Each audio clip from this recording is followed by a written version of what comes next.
منت مانگنے کی شرعی حیثیت کیا ہے؟ اگر منت پوری ہونے پر کھانا وغیرہ ریسکیو 1122 والوں کو کھلایا جائے، جی جو آپ نے نیت کی تھی وہ کر دے آپ.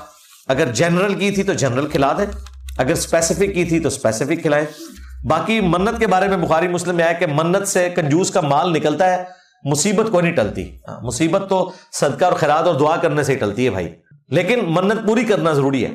وہ واضح ہے کہ اپنی منتوں کو آپ نے پورا کرنا ہے. قرآن میں آیا ہے قسم ہو یا منت ہے اس کو آپ نے پورا کرنا ہے. اور اگر آپ کوئی غلط کھا بیٹھے ہیں قسم یا منت تو اس کو توڑ کر اس کا کفارہ ادا کریں. صحیح مسلم میں آیا کہ منت توڑنے کا کفارہ وہی ہے جو قرآن میں قسم کا کفارہ آیا توڑنے کا.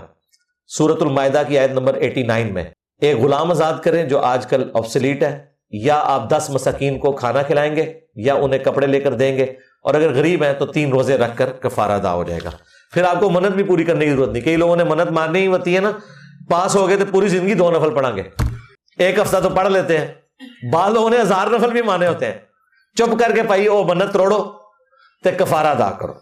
جہے پاس ہونے سے پیسے لبے جنا 10 مسکینوں کو کھانا کھلاؤ تے اپنی جان چھڑاؤ.